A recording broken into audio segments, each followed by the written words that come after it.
Il est 13h, bonjour à tous, merci de votre attention. Tout de suite les titres à la une de l'actualité. Hier jeudi, un conseil des ministres s'est tenu au palais de la présidence de la République sous la présidence du chef de l'État, Alassane Ouattara. 20 points étaient à l'ordre du jour, dont 14 au titre des mesures générales. À noter également des mesures individuelles de nomination. On en parle en début de journal.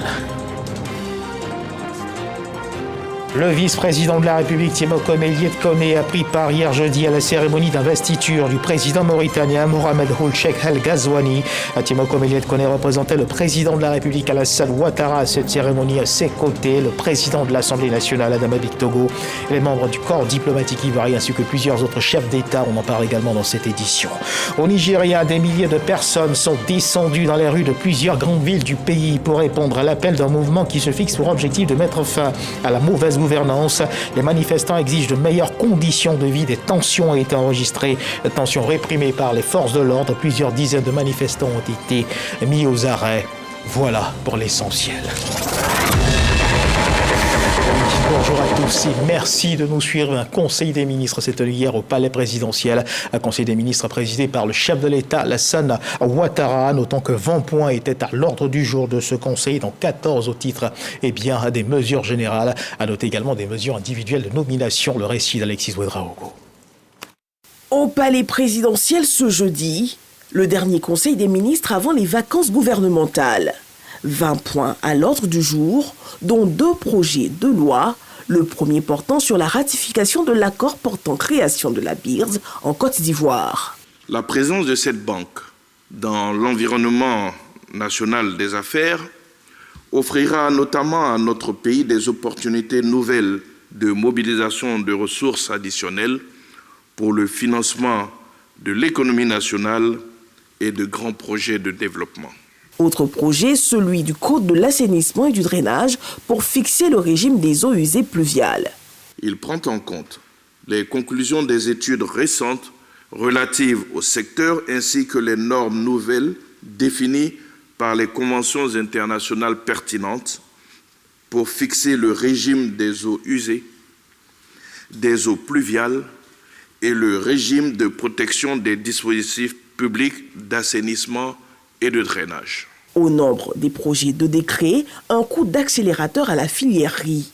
Le Conseil a adopté un décret portant approbation des contrats de cession des actifs industriels et de location des terrains et bâtiments composant les unités industrielles de transformation de riz de 10 localités dans le cadre d'un partenariat entre l'État de Côte d'Ivoire et 10 opérateurs économiques. Ces 10 unités industrielles, d'une capacité de transformation de 5 tonnes de riz par heure, ont été réalisées par le gouvernement avec l'appui de Exim Bank Inde dans le cadre de la mise en œuvre de la stratégie nationale de développement de la filière riz. Elle amorce un maillage industriel de 30 unités prévues en vue d'assurer la couverture des besoins en consommation avec une production nationale de riz blanchi de bonne qualité et à même de garantir des stocks de sécurité nécessaires. Les 10 unités industrielles de transformation opérationnelle seront installées dans les villes de San Pedro, Daloa, Vavois, Touba, Saïwa, Ferkessé-Dougou, Bundiali, Adzopé, Séguéla et Dimbokro. Le Conseil a aussi adopté 3 décrets de ratification, dont celui portant sur l'élimination du mercenariat en Afrique, celui portant sur le pacte international relatif aux droits économiques, sociaux et culturels pour la protection des droits de l'homme, et celui de la convention de crédit de plus de 72 milliards de francs CFA pour le financement du projet Abidjan Intermodalité, appuyé par l'AFD. Ce projet s'inscrit dans le cadre des initiatives prises en exécution du schéma directeur d'urbanisme du Grand Abidjan, le SDUGA, et prévoit notamment un réseau de transport public multimodal, massifié et intégré, composé d'une ligne de métro, d'un réseau de bus rapides transit, le BRT, et d'un réseau lagunaire renforcé. Il comprend la construction de 32 pôles d'échange multimodaux et la réalisation de 180 points d'arrêt dans le Grand Abidjan en vue de renforcer l'intégration des différents modes de transport, de sécuriser les déplacements, de limiter l'impact des arrêts intempestifs sur la circulation et d'améliorer la qualité de vie des populations. Autre secteur visité, les conditions d'accès à la profession d'intermédiaire de transport de marchandises. Au titre du ministère des Ressources animales et halieutiques, 2 décrets portant sur les règles générales d'identification des animaux, des propriétaires et des locaux, ainsi que les règles d'installation et de fonctionnement des fermes d'élevage. Autre point clé au titre du ministère de la Culture, les modalités de circulation des biens culturels, désormais soumis à une procédure administrative obligatoire en vue de garantir la sécurité de leur circulation. L'exportation de biens culturels à partir de la Côte d'Ivoire est assujettie à l'obtention d'un certificat d'exportation délivré par le ministre chargé de la Culture.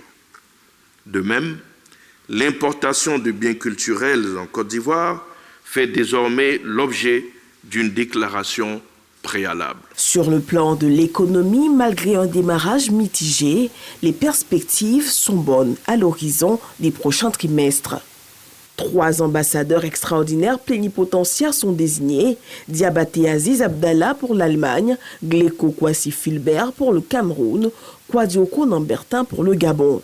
Sur le plan des mines, l'État s'est engagé par une signature de convention, le partage des blocs avec la société Eni. À la suite des négociations concluantes entre le gouvernement et la société Eni Côte d'Ivoire Limited, le Conseil a donné son accord pour la signature des contrats de partage de production portant sur les blocs CI 504, CI 526, CI 706 et CI 708. Ces contrats prévoient un investissement minimum de 80 millions de dollars US sur les 4 blocs pétroliers correspondant à 48,5 milliards de francs CFA, soit 12,1 milliards par bloc au cours de la première période d'exploration de 3 ans. Avec une recrudescence à 40% du VIH pour la tranche 15-25, le ministère de la Santé s'engage à renforcer la lutte contre le sida, la tuberculose et le paludisme. Au cœur de l'actualité, la situation d'Adjamé Village, le porte-parole se prononce. Le gouvernement a tendu la main. Nous sommes dans une démarche apaisée au nom de la cohésion, au nom de la paix sociale. C'est une pêche à saisir. Le gouvernement annonce la célébration de l'an 64 le 7 août prochain à Grand-Bassam. Le prochain conseil, lui, est annoncé pour le 5 septembre 2024. Un compte-rendu signé Alexis Ouedraogo. Le vice-président de la République, Tiemokom Eliet Kone, était hier jeudi 1er août à la cérémonie d'investiture du président mauritanien Mohamed Ould Cheikh El Ghazouani. Tiemokom Eliet Kone représentait le président de la République Alassane Ouattara. À cette cérémonie, à ses côtés, le président de l'Assemblée nationale Adama Barrow et des membres du corps diplomatique ivoirien. La cérémonie s'est tenue au palais des congrès El Morabitoun de Nouakchott. Plusieurs chefs d'État et de gouvernement africains étaient présents à cette cérémonie. Reportage signé Angela Diallo. À sa descente d'avion, le vice-président de la République a été accueilli à l'aéroport de Nouakchott par le Premier ministre de la Mauritanie et des membres du corps diplomatique. Tiemokom Eliet Kone avait à ses côtés le président de l'Assemblée nationale Adama Barrow et l'ambassadeur de Côte d'Ivoire près la République du Sénégal. Après une série d'échanges entre le vice-président ivoirien et le chef du gouvernement mauritanien, la communauté ivoirienne vivant en Mauritanie est sortie massivement pour accueillir le vice-président ivoirien qui en a profité à son tour pour entonner avec eux l'abidjanaise. Le cortège présidentiel s'est finalement rendu au Centre international des conférences Al Mourabitoun pour assister à l'investiture du président réélu, Mohamed Ould Cheikh El Ghazouani. Plusieurs chefs d'État et de gouvernement ont fait le déplacement pour assister à la cérémonie, notamment les présidents sénégalais, bissau-guinéens et gambiens. C'est devant ses compatriotes que Mohamed Ould El Ghazouani a promis de mettre l'accent pendant ses 5 années de mandat sur la lutte contre la corruption et l'autonomisation des jeunes. Je voudrais ici louer le professionnalisme et les compétences des instances concernées par les élections, tout en saluant dans le même temps le rôle constructif joué par les forces vives de notre société, les partis politiques, la société civile et les leaders d'opinion pour garantir le déroulement de cette élection présidentielle dans la fluidité et la transparence.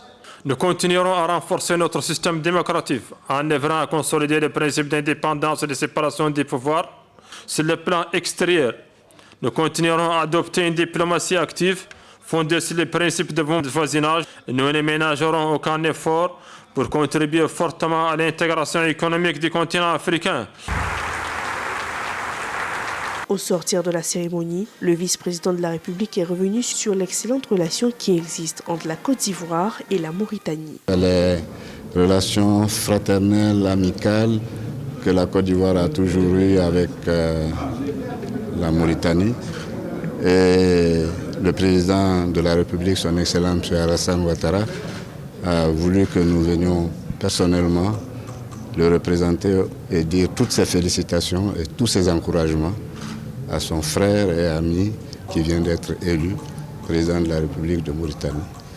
Donc nous sommes très heureux, l'équipe qui m'accompagne et moi-même, et nous avons eu l'honneur de le saluer et de le lui dire de vive voix. Mohamed Ould El Ghazouani a été réélu au premier tour de l'élection présidentielle du 29 juin 2024 avec 56,12% des voix. Le vice-président de la République Timo Komele Kone a quitté Nouakchott en début d'après-midi pour se rendre à Abidjan. Le président de l'Assemblée nationale, quant à lui, va prendre part aux réunions de l'Assemblée parlementaire de la francophonie dans la capitale, Mourabitoun. Et justement, au terme de cette cérémonie d'investiture du président mauritanien Mohamed Ould El Ghazouani, comme vous pouvez le voir sur ces images, le vice-président de la République, Timo Komele Kone, a regagné Abidjan. Au bas de l'échelle de coupé, l'attendaient plusieurs membres du gouvernement. Hier, jeudi, nous étions au 1er août 2024. Il y a un an exactement, la Côte d'Ivoire revêtait le manteau du deuil avec l'annonce d'une triste nouvelle, le décès de Henri Konan Bédié, président de la République, ancien président du Parti démocratique de Côte d'Ivoire. Le souvenir de cette grande perte est encore bouillonnant dans les esprits. Daoukro se souvient, l'an 1 de sa disparition a été commémoré. Sa famille biologique et politique a prié pour le repos du défunt à la chapelle Sainte-Rita de Pépresse, sous son village natal. Notre reporter Emmanuel Yamia s'y est rendu. Reportage. Dans la chapelle Sainte-Rita de Pépressou, ce jeudi 1er août, une messe de recueillement. Ce jour marque le premier anniversaire du décès de l'ancien président Henri Konan Bédié. Pour cette commémoration, les membres de la famille Bédié, les populations de Daoukro, les familles alliées, les amis et connaissances et surtout sa famille politique, le PDCI-RDA, ont effectué nombreux déplacements. Au premier rang pour cette messe, d'un côté, la veuve Henriette Konan Bédié, ses enfants et petits-enfants, ainsi que certains membres de sa famille. Et de l'autre, les responsables du PDCI-RDA, le représentant du président de la République, le ministre d'État Jean-Noël Oussou-Kouadio. Le célébrant du jour, le vicaire général Alain-Pierre Yao, a eu les mots justes pour apaiser et réconforter la famille de l'illustre disparu et les personnes présentes.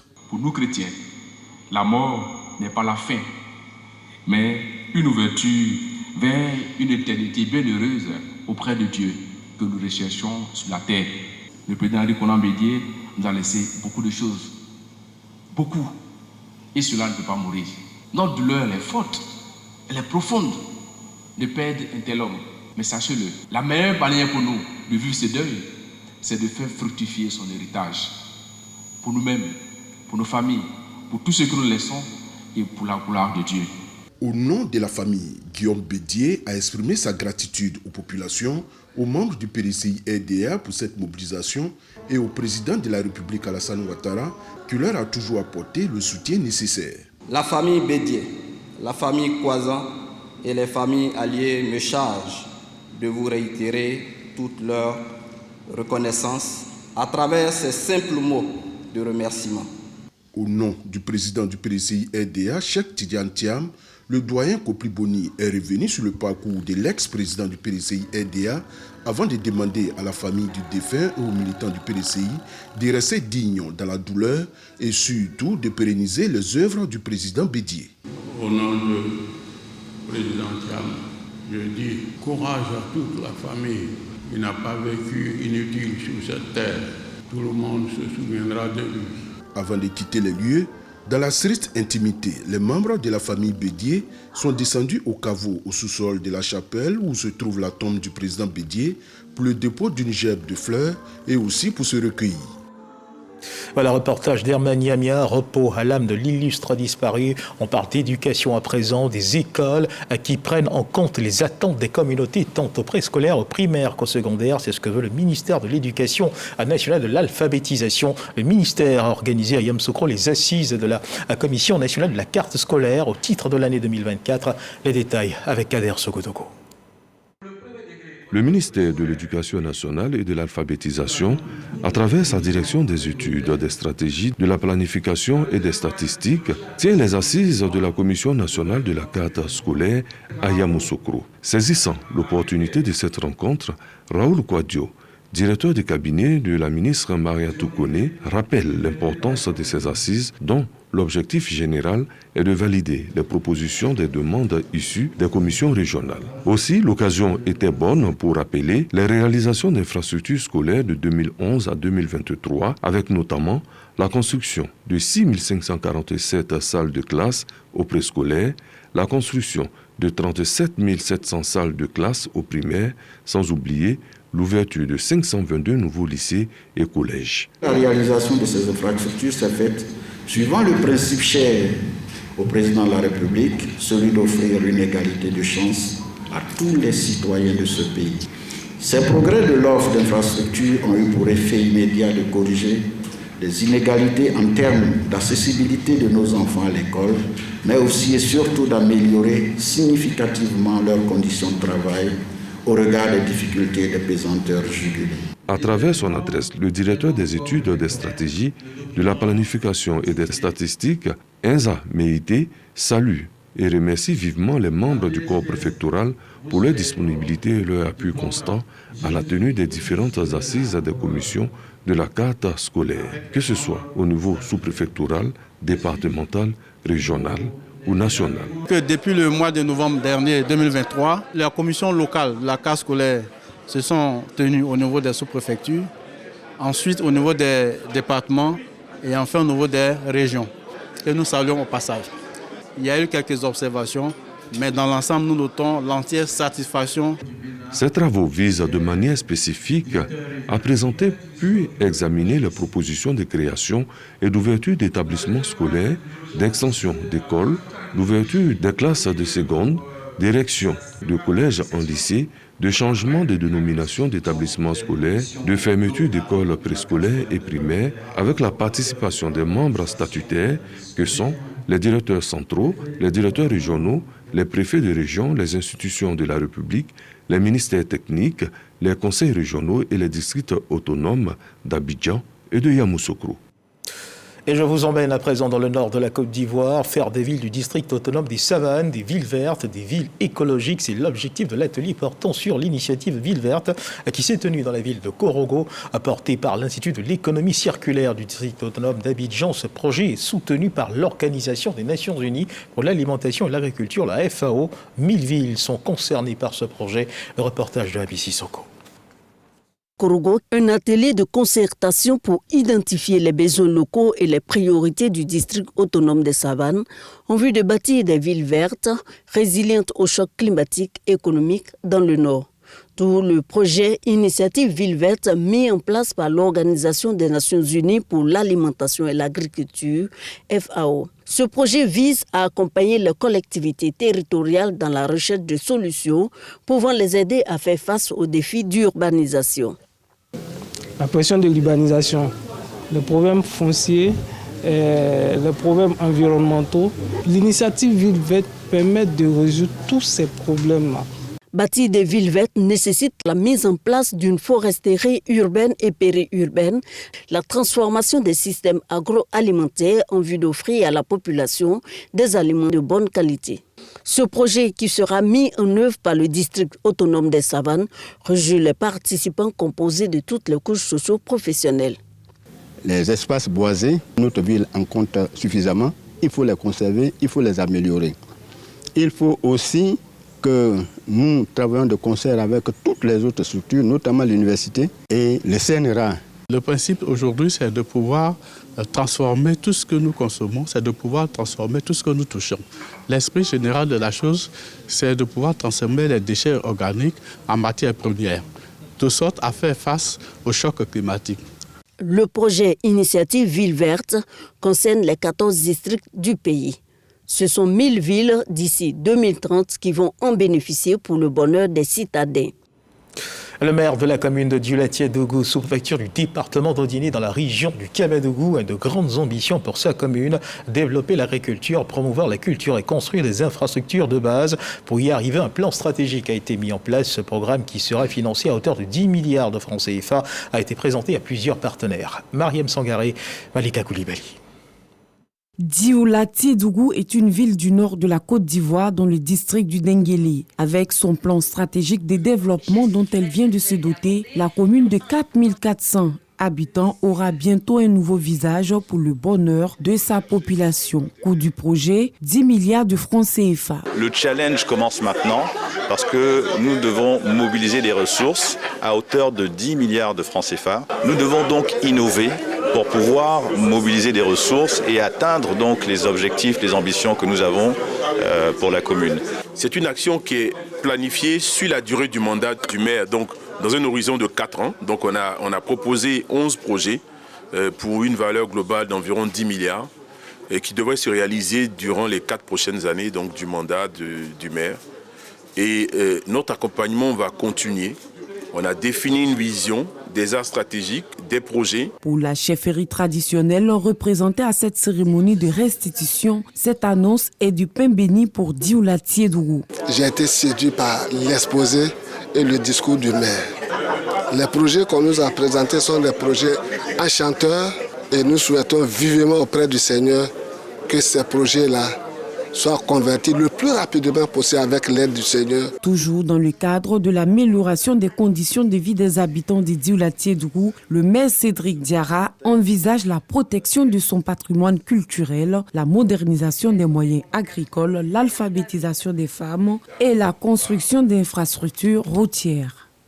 Et pendant que Dioulatie-Dougou tisse sa toile de développement, l'heure est à la mobilisation pour la commission électorale indépendante en vue d'élections apaisées. L'institution électorale renforce les capacités de ses agents à Soubré. Une session de formation à l'intention des commissaires locaux a été organisée. Et bien sûr, le code électoral sous la supervision de la CEI de la région de l'Anawa. Reportage. Les commissaires locaux du bureau de la commission électorale indépendante CEI de Soubré, formés sur le contenu du code électoral. Ils sont invités par la superviseuse de la CEI à s'approprier ces règles pour des élections apaisées dans le pays en 2025. Nous sommes là dans une tournée sur une dizaine de jours pour pouvoir installer les commissions locales en prélude à la révision de la liste électorale qui va aboutir donc sur l'élection du président de la République. Nous allons vers un processus et ce processus doit être mené à bien. En tant que membre de la commission électorale locale, ils doivent couper le cordon ombilical avec leur entité qui les ont désignées. Ils doivent couper le cordon ombilical pour être à équidistance de tous les candidats, pour que les gens aient confiance en leur travail, parce que la CEI travaille en toute transparence. Cette session de formation est l'occasion pour les superviseurs d'installer de nouvelles commissions régionales, départementales et celles des sous-préfectures. 40 commissions locales ont été installées dans les régions du Boclé, de Sassandra et de la Nawa en vue d'une efficacité de l'institution à l'orée de la révision prochaine de la liste électorale. Reportage de Jean-Michel Quadio, commenté par Jean-Marc Djadji. Dans l'enseignement scientifique, 50 experts du système éducatif ont pris part à un atelier organisé dans la commune du Plateau par le pôle qualité interpays de l'ADA. L'ADA, c'est l'Association pour le développement de l'éducation en Afrique, un forum de dialogue politique de l'enseignement portant sur un ensemble d'études et activités humaines regroupées autour de la science, de la technologie, de l'ingénierie et des mathématiques, ainsi que sur les pathologies basées sur le jeu dans les pays africains. Olivier Gras, Malika Koulibaly. Décideurs politiques, acteurs du système éducatif de l'enseignement secondaire et partenaires réfléchissent sur le développement de l'enseignement des sciences, de la technologie, de l'ingénierie et des mathématiques STEAM. Ces spécialistes proposeront des solutions sur la situation actuelle de l'enseignement en Afrique. Une initiative de l'Association pour le développement de l'éducation en Afrique. Chaque pays, en certains moments, s'engage dans des réformes pour améliorer l'éducation. Ce que l'ADE a fait, c'est justement de permettre à ce qu'à travers la mutualisation des bonnes pratiques, le pays puisse apprendre des autres et essayer d'améliorer l'éducation à travers des réformes qui sont bien informées, à travers des forums comme tels. Et l'ADA encadre et soutient le ministère et d'autres pays aussi dans ce sens-là. Ce forum cadre avec les réformes engagées par le ministère de l'Éducation nationale. La tutelle encourage ce programme qui participe à l'amélioration de la qualité de l'éducation et au renforcement du niveau des apprenants. Ce pays ne peut pas faire fi des sciences, de la science, des technologies et de l'innovation. Et donc l'ambition du ministère, c'est de pouvoir intégrer dans l'enseignement, dans la formation des enfants dès le plus jeune âge, que les enfants soient familiarisés au STEAM pour que plus tard, ils constituent des ressources humaines de qualité qui puissent soutenir le développement de la Côte d'Ivoire. Donc c'est la vision du gouvernement, c'est la vision de Madame le ministre et c'est ce que nous sommes venus exprimer aujourd'hui. L'Association pour le développement de l'éducation en Afrique mise sur la promotion de l'enseignement des STEAM. Le Sénégal, le Niger et la Zambie sont les prochains pays ciblés pour d'autres forums. Direction à présent Séguéla pour parler de la semaine du Dozoya. Les Dozos de Côte d'Ivoire et leurs pères d'Afrique ont célébré le président Alassane Ouattara pour ses actions en faveur de la culture. La confrérie de chasseurs traditionnels appelle au renforcement de la cohésion sociale. Reportage signé Godefroy Okambawa. Soutenus par leurs pères du Burkina Faso, du Mali, de la Sierra Leone, de la Guinée, du Sénégal et de la Gambie, les Dozos ivoiriens réunis au sein de la FENAGODOSI, Fédération nationale des confréries Dozos de Côte d'Ivoire, rendent un hommage au président de la République Alassane Ouattara. Un hommage rendu au regard des actions de développement et surtout en faveur de la valorisation de la culture et de la tradition. S'habiller comme un Dozo, ce n'est pas être Dozo. Or, si nous continuons de les marginaliser, vous savez ce qui se passe dans la sous-région. Aujourd'hui, on parle à gauche de djihadistes, on parle de ceci. Nous avons des compétences. Ce sont des compétences qu'il faut pouvoir capitaliser, exploiter. Selon la FENAGODOSI, l'initiative a un caractère apolitique au regard de la diversité d'opinion des membres. Un engagement soutenu par l'Union des Dozos d'Afrique qui s'engage à accompagner les gouvernements dans leurs pays respectifs pour la stabilité et la paix. Son Excellence Alassane Ouattara, il a été le président qui a mis en place la Chambre des rois et chefs traditionnels. Donc si la tradition est valorisée, c'est grâce à cet homme, ce grand homme. C'est ça qui a fait qu'on lui rend hommage pour son attachement à la tradition et nos justes et coutumes.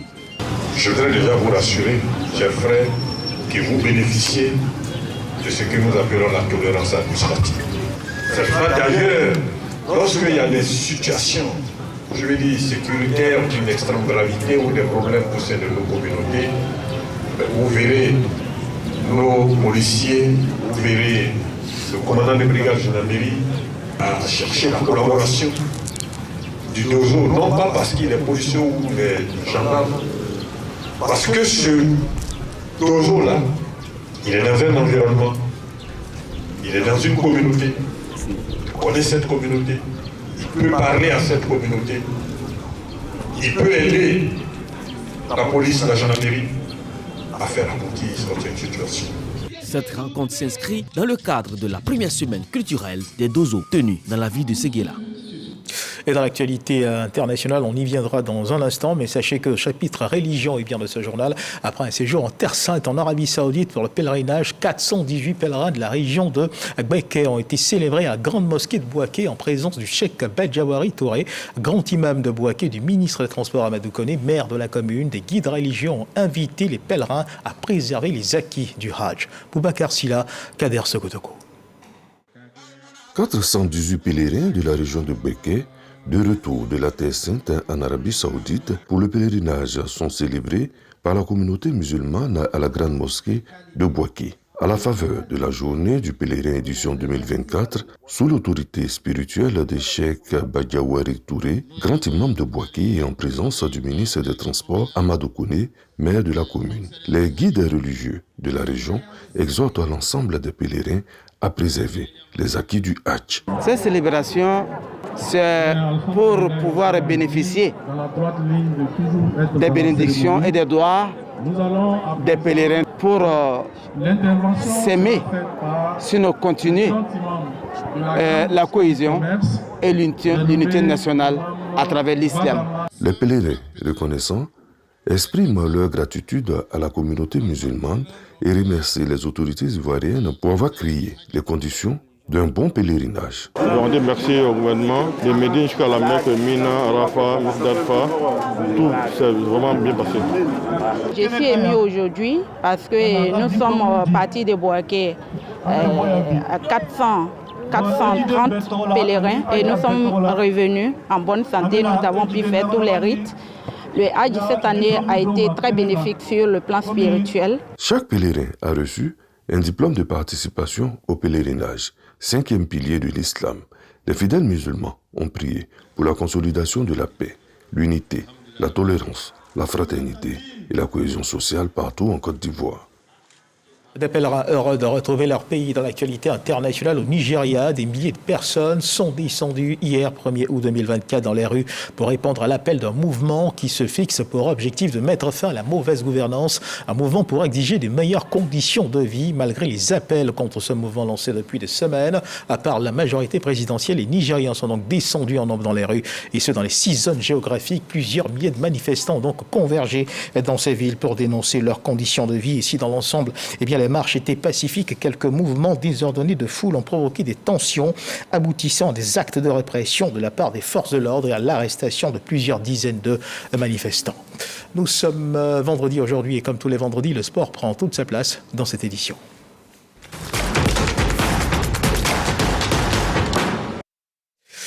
Oui, on parle de sport et ça maintenant avec vous, Samuel Metch. Je me tourne vers vous. Bonjour et merci d'être avec nous. Bonjour Herman. Avec vous, on parle des Jeux Olympiques et de la participation de nos athlètes ivoiriens. Ils étaient 13 au départ, aujourd'hui 10 en lice.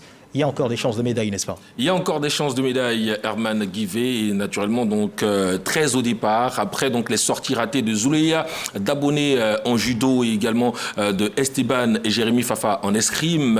Nos sprinteuses sont entrées en lice ce jour, vendredi même, au niveau donc de Paris, précisément au Stade de France. En athlétisme, sur la série de 100 mètres ce vendredi, Talou Marie-Josée Smith frappe fort d'entrée et finit première en 10 secondes 87, devançant ainsi la Jamaïcaine Sherian Fraser-Price et l'Allemande Gina Luken-Kemper.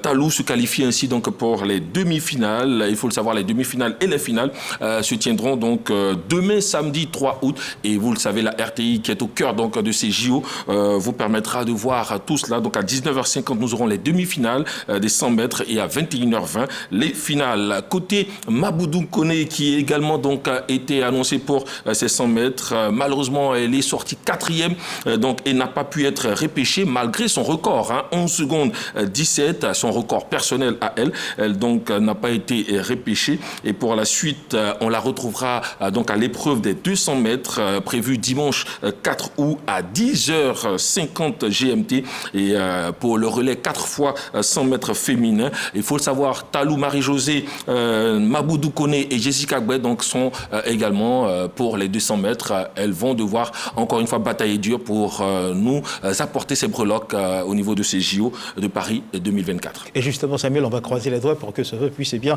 se réaliser. À l'affiche également, il y a le marathon de 2024, Bleu Charlemagne, tenir son pari. Mais vous voulez des nouvelles quand même de nos hommes au niveau allez-y. D'accord. Chez les hommes, donc au niveau de l'athlétisme, Cissé Gay Arthur entre en lice demain samedi 3 août à 11h 20h45 GMT. Il sera donc sur le 100 mètres. Et Traoré Chekna aux 200 mètres le dimanche 5 août à 20h05.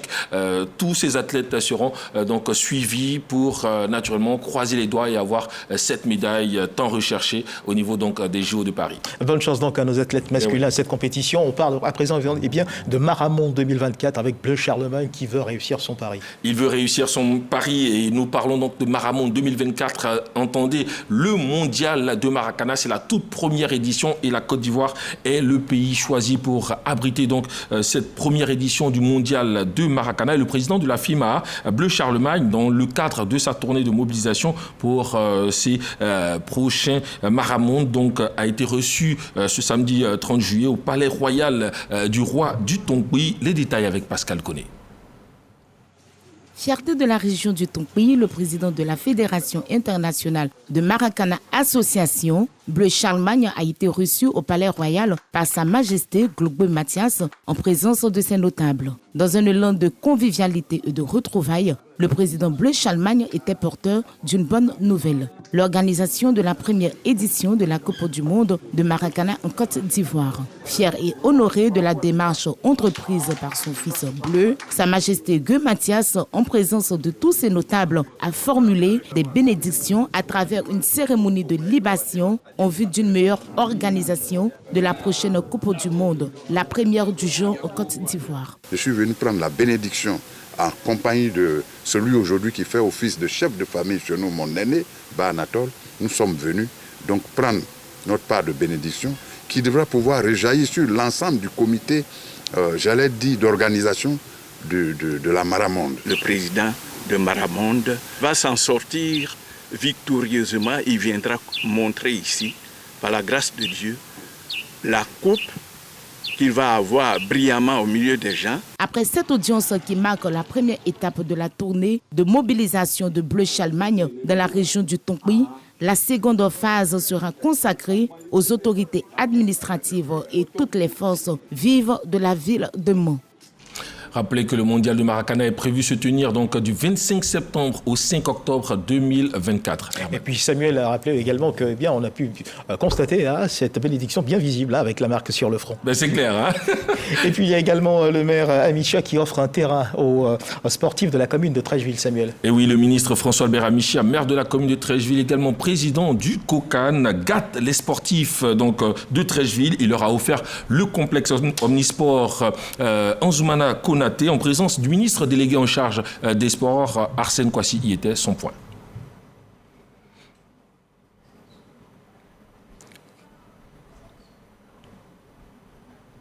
Alors Arsène Kwasi, naturellement, donc, va nous offrir ce point dans, on dira, quelques instants, mais il faut le dire. Un point que l'on attend impatiemment. Ben, c'est clair, et c'est un complexe omnisport où on aura donc un terrain avec une pelouse synthétique, il y aura également un terrain de basketball et puis un terrain pour le Maracana. Et la cérémonie s'est tenue ce matin même. Il faut le savoir, le ministre délégué en charge des sports a voulu que cet exemple de Trècheville soit également dupliqué dans plusieurs communes donc, de Côte d'Ivoire et puis naturellement permettre à ces jeunes, à travers cet espace également, de vivre sainement leurs vacances, parce qu'il y aura plusieurs tournois également organisés dans cette commune pour le bonheur des sportifs de la commune donc, de Trècheville. Voilà, Herman Guivé pour l'essentiel de l'actualité, toujours en croisant les doigts pour nos médailles donc, au niveau des Jeux Olympiques de Paris 2024, sachant que d'aujourd'hui jusque samedi et dimanche, donc tout le week-end, ce sera de l'athlétisme à outrance et la RTI donc, est la chaîne au cœur de ces Jeux Olympiques Paris 2024. Il faudra ne rien rater pour ne rien rater, suivre donc nos chaînes. Merci à vous Samuel Bech pour ce point de l'actualité sportive. Madame, monsieur, merci de nous avoir suivis. Agréable début de week-end, on va le dire, et début surtout d'après-midi. Merci de nous avoir suivis. Dieu garde la Côte d'Ivoire.